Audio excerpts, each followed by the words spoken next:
Welcome 12th class. स्वागत है आपका अफगान संकट अफगान क्राइसिस के पार्ट 2 में। क्योंकि बहुत डीपली पढ़ा रहा हूं और एक भी नंबर की गुंजाइश ना रह जाए, इसीलिए हो सकता है कि मैं इसके पार्ट्स को थोड़ा ठीक से अच्छे से बनाने के लिए छोटे पार्ट बनाकर लेकिन बढ़िया अच्छा कंटेंट देने की कोशिश कर रहा हूं। तो इसलिए ये पार्ट 2 है, इसके बाद पार्ट 3 आएगा। तो अब आज स्टार्ट करते हैं हम अफगान संकट और या अफगान क्राइसिस का पार्ट 2।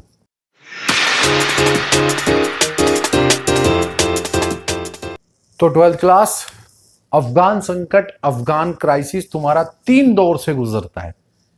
ये हालांकि अंग्रेज वगैरह वो सब हमने देख लिया, वो बैकग्राउंड था, पृष्ठभूमि थी, लेकिन अब इसका 3 दौर से गुजरता है।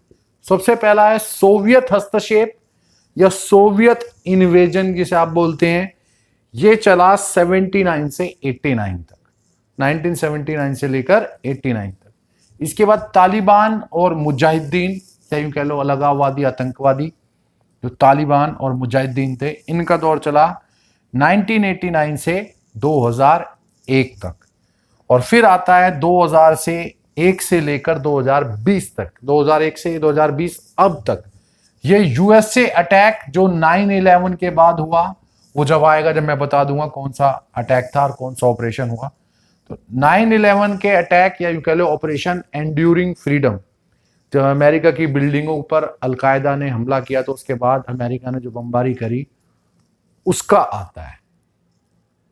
ठीक है, तो अभी आपके लिए इतना है कि अमेरिका के अटैक ऑपरेशन 9/11 का जो ऑपरेशन एंड्यूरिंग फ्रीडम था, उसके बाद से अब तक का समय, तो 3 समय आ गए, सोवियत, तालिबान और अमेरिका के अटैक के बाद का। अब हम इनको एक एक करके पढ़ेंगे। सोवियत इन्वेजन क्या था, क्या क्या संकट आए, और उसके आगे से। तो 12th class, Soviet invasion starting कैसे होती है? 1978 तक अफगानिस्तान में, या अफगान में कह लो, दाऊद खान, इंग्लिश में नाम ही लिखा है, दाऊद खान की गवर्नमेंट या सरकार थी। दाऊद खान नाम के व्यक्ति थे, उनकी सरकार या गवर्नमेंट अफगानिस्तान में काम कर रही। यहां तक कोई समस्या नहीं थी, समस्या आती है इसके बाद। तो 12th क्लास, दाऊद खान की सरकार, ये जो सरकार थी ये मॉडर्नाइजेशन कर रहे थे। दाऊद खान अफगानिस्तान में क्या कर रहे थे? मॉडर्नाइजेशन। मॉडर्नाइजेशन को समझ लो सिंपल शब्दों में कि वेस्टर्नाइजेशन कर रहे थे, अर्थात पश्चिमीकरण, पूंजीवादी तरीके से देश में विकास करने की कोशिश कर रहे थे। तो मॉडर्नाइजेशन का मतलब आप कह सकते हैं, वेस्टर्नाइजेशन भी कह सकते हैं, मतलब आधुनिकीकरण कर रहे थे। आधुनिकीकरण के सामने आप कह सकते हो कि आधुनिकीकरण मतलब पश्चिमीकरण। पश्चिमीकरण मैंने पहले भी पढ़ा है, पश्चिमी यूरोप और अमेरिका के देशों को पश्चिमी देश बोला जाता है, जिनकी विचारधारा पूंजीवाद पर आधारित थी। तो दाऊद खान मॉडर्नाइजेशन, वेस्टर्नाइजेशन, आधुनिकीकरण, पश्चिमीकरण कर रहे थे, मतलब ये टोटल पूंजीवाद के आधार पर देश का विकास करने में लगे हुए थे। अब इसके आगे, तो 12th क्लास, 1979 में, ये 78 में दाऊद खान की सरकार काम कर रही थी, मॉडर्नाइजेशन कर रही थी, पर 1979 में वहां पर एक चेंज आता है। PDPA, इसकी फुल फॉर्म याद रखना, people democratic party of Afghanistan. ये वहां की एक राजनीतिक पार्टी, दल था, पॉलिटिकल पार्टी या राजनीतिक दल था। जो हिंदी वाले बच्चे हैं वो सिर्फ पीपल को भी हिंदी में पीपल लिख लेना, डेमोक्रेटिक को लोकतांत्रिक, पार्टी को दल, और अफगानिस्तान आप लिख सकते हो, या ऐसे भी याद कर सकते हो, क्योंकि फुल फॉर्म में चेंज नहीं कर सकते हम लैंग्वेज के आधार पे। तो पीपल हिंदी में लिखकर लोकतांत्रिक दल ऑफ अफगानिस्तान कर देना। ये दाऊद खान की सरकार को गिरा देती है। अब इससे कोई फर्क नहीं पड़ता, एक पार्टी है, सरकार गिर गई, कोई बात नहीं, लेकिन ये जो पार्टी थी ये पूरी तरह साम्यवादी थी, कम्युनिस्ट पार्टी थी। मतलब अफगानिस्तान में 79 में एक कम्युनिस्ट पार्टी या साम्यवादी दल सरकार बना लेता है। दाऊद खान की सरकार गिराकर, जो कि वेस्टर्नाइजेशन, पूंजीवादी सरकार को गिराकर साम्यवादी सरकार बना लेता है। अब वहां पर आ गया कौन? साम्यवादी दल, और उसका शासन, उस दल का नाम आपके सामने है। अब बढ़ते हैं हम आगे। तो 12th क्लास, साम्यवादी सरकार, कम्युनिस्ट गवर्नमेंट आते ही रिफॉर्म करती है, सुधार करती है, यूं कह लो चेंज या बदलाव करती है। क्या बदलाव करती है? जमीन सुधार या लैंड रिफॉर्म्स, जमीनी कानून में जमीन को लेकर, लैंड को लेकर जो कानून थे उनमें बदलाव करती है। ज्यादा जमीन वालों से, जो लैंडलॉर्ड्स होते हैं, अर्थात या मीनिंग जिसके पास ज्यादा जमीन है उनसे जमीन ले ली जाएगी, और भूमिहीन या लैंडलेस लोगों को, जिनके पास कोई जमीन नहीं है या बहुत कम जमीन है, उनको बांट दी जाएगी, या यूं कह लो डिस्ट्रीब्यूट कर दी जाएगी। मतलब क्या हो जाता है कि ज्यादा जमीन वालों से जमीन लेकर भूमिहीन या कम जमीन वाले लोगों को बांट दी जाएगी। यह सुधार लाया जाता है साम्यवादी सरकार के कानून में।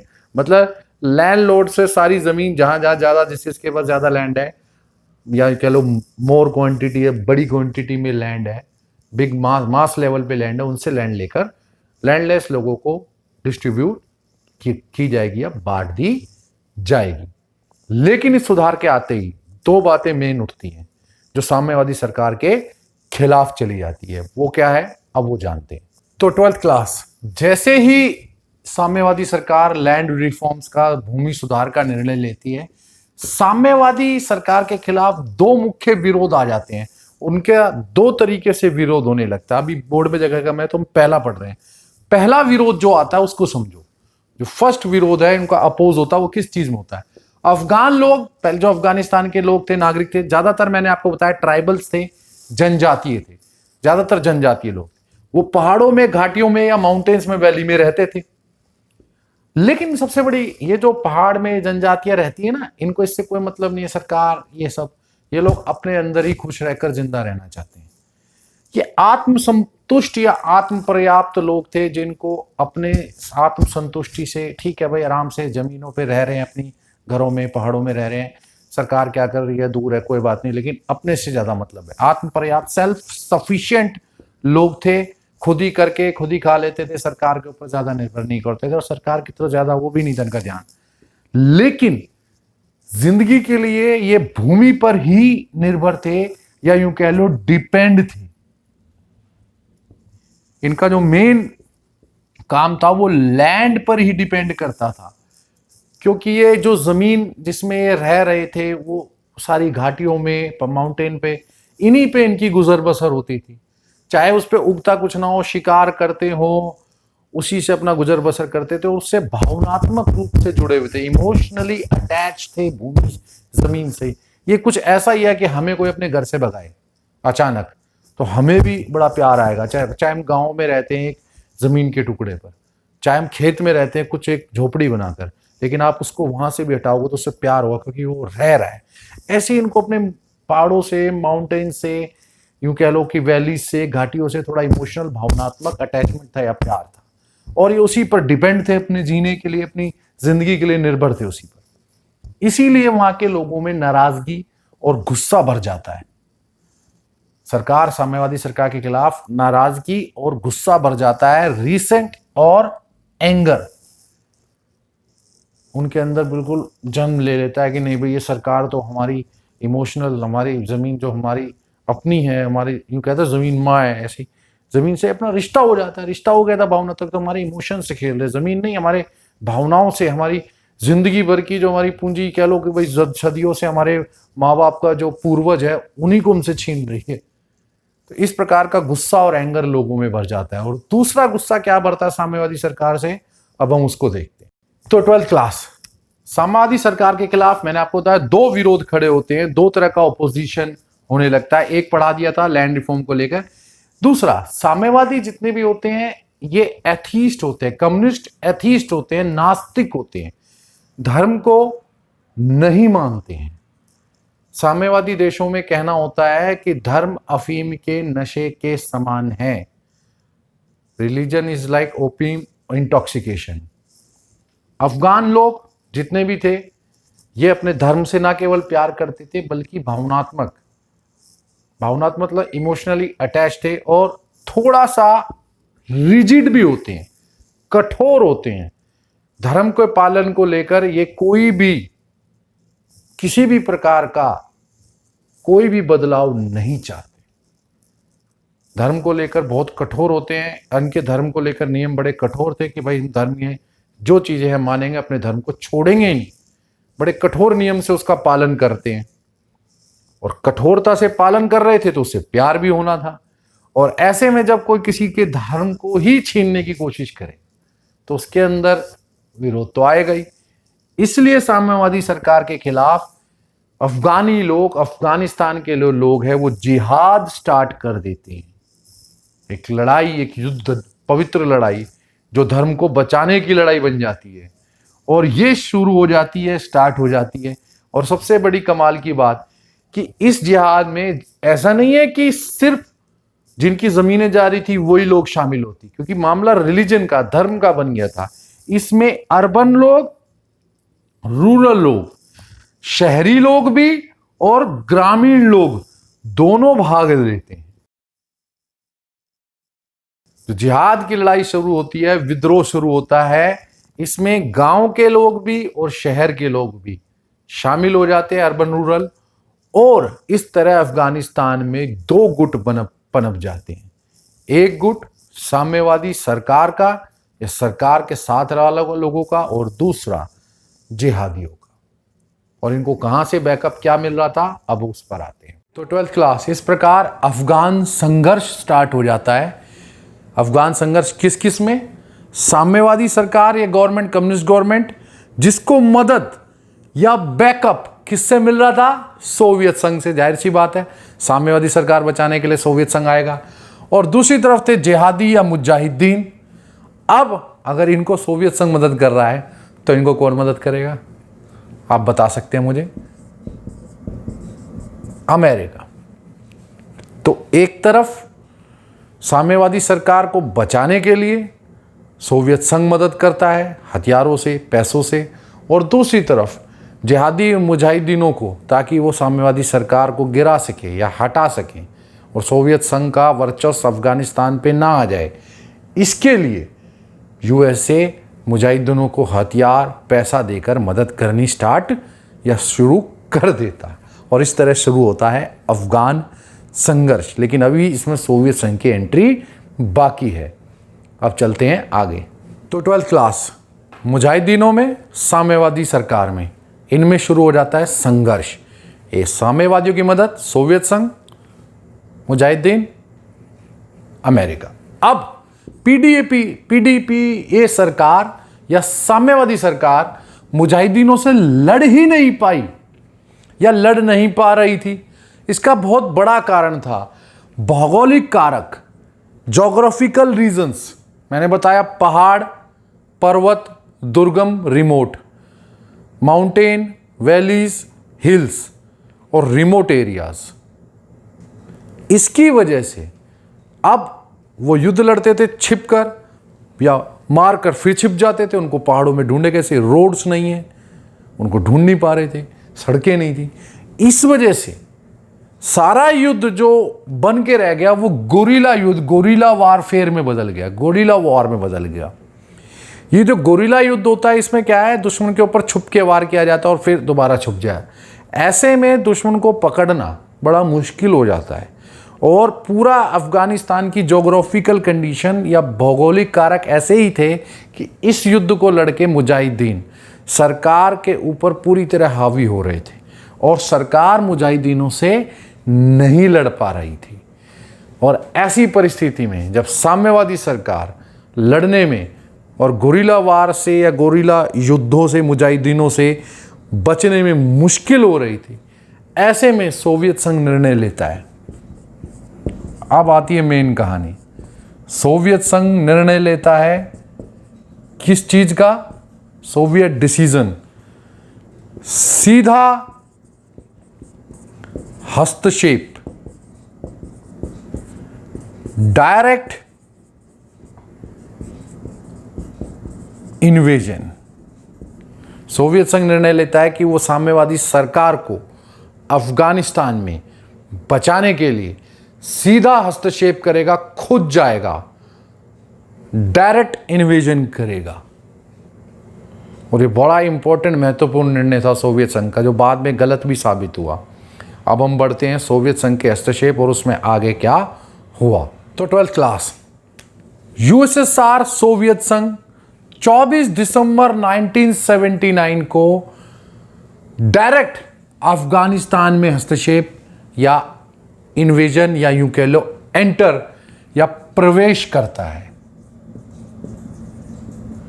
सोवियत सेना, सोवियत संघ की सेना खुद अफगानिस्तान में एंटर करती है, प्रवेश करती है, जिसकी पिक बहुत इंपॉर्टेंट है, बड़ा दिखाया गया था। सोवियत संघ और पूरे देश, पूरी दुनिया ने देखा था कि सोवियत संघ की सेना किस तरह अफगानिस्तान में एंटर कर रही है।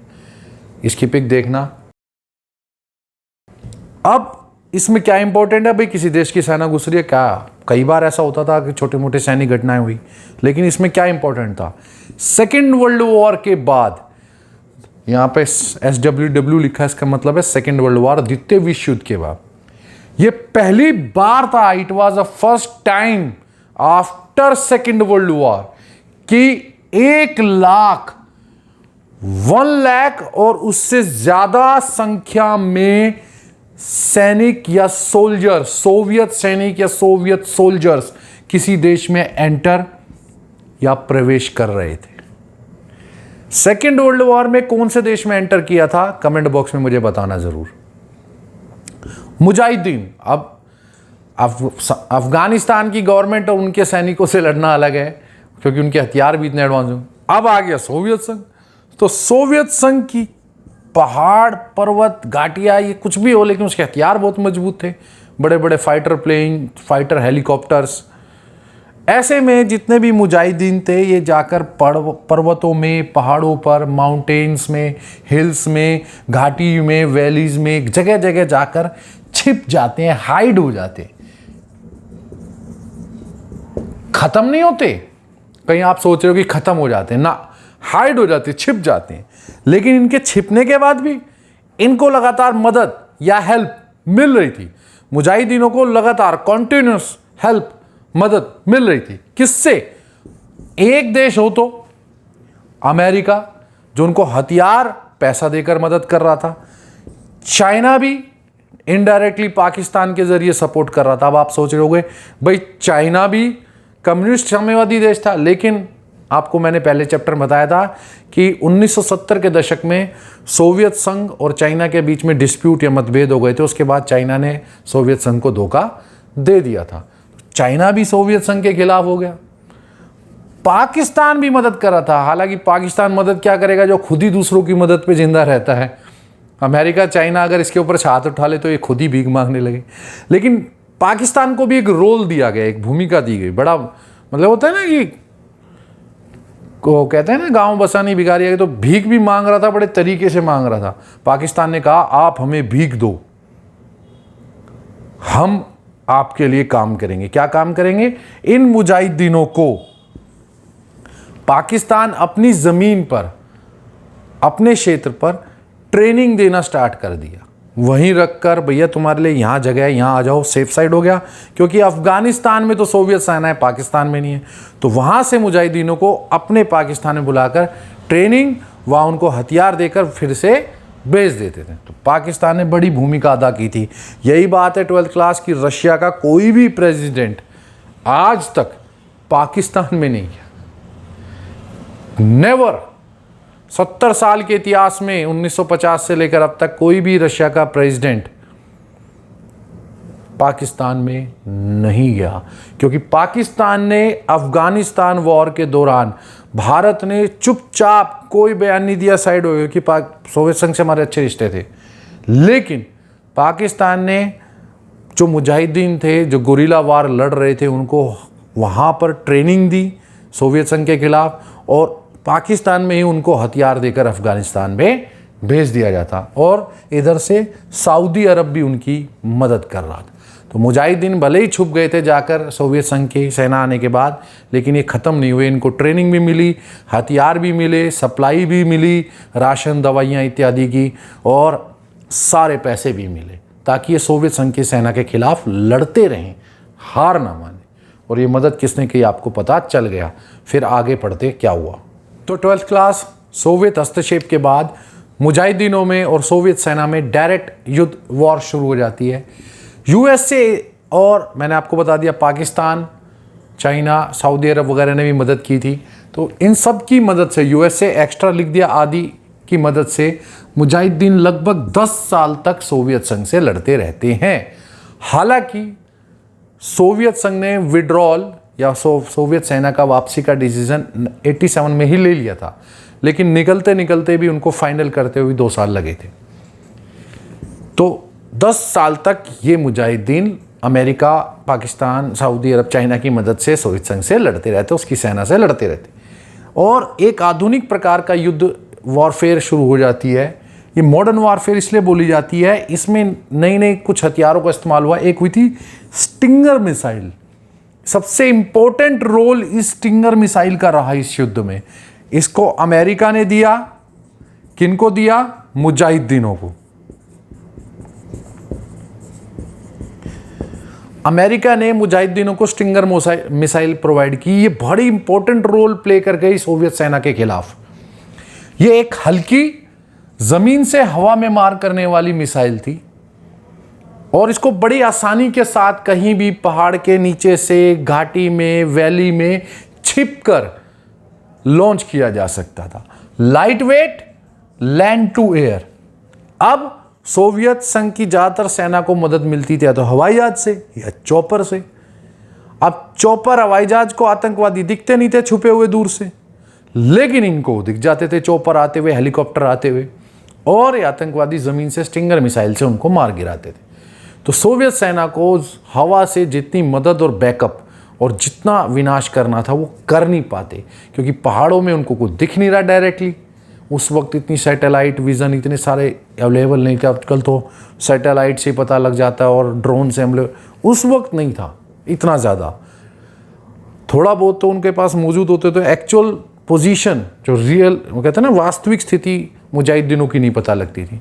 लेकिन मुजाहिदीन छुप कर देख लेते थे, हाँ भाई सोवियत हेलीकॉप्टर आ रहा है, ठीक है इसको उड़ा दो। स्टिंगर मिसाइल लगाई, उसको मार दिया। और अमेरिका ने पैसे की कमी नहीं थी, हथियारों की कमी नहीं थी, ये दे देकर मुजाहिदीन को वैसे ही ट्रेन कर दिया था। तो सोवियत सेना को लड़ना मुश्किल हो गया इसकी वजह से।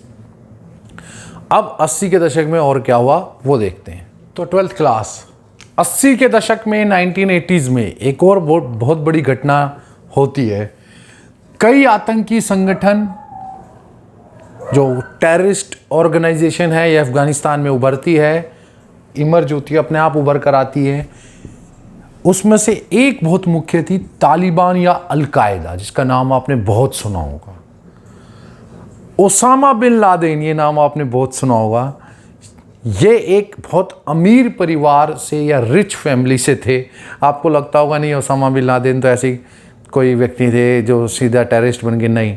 ओसामा बिन लादेन एक बहुत रिच फैमिली, एक बहुत अमीर परिवार के व्यक्ति थे। वो भी मुजाहिदीनों में शामिल हो जाते हैं, ज्वाइन हो जाते हैं, और धीरे धीरे ये गुरिल्ला युद्ध की कहानी कि भैया पहाड़ों में छुपकर युद्ध चल रहा है, चलते चलते यूएसएसआर, सोवियत संघ को पता लग जाता है कि ये युद्ध कभी समाप्त ही नहीं होगा, क्योंकि अमेरिका पाकिस्तान की हथियार और ट्रेनिंग की मदद लगातार मुजाहिदीनों को मिलती रहती है।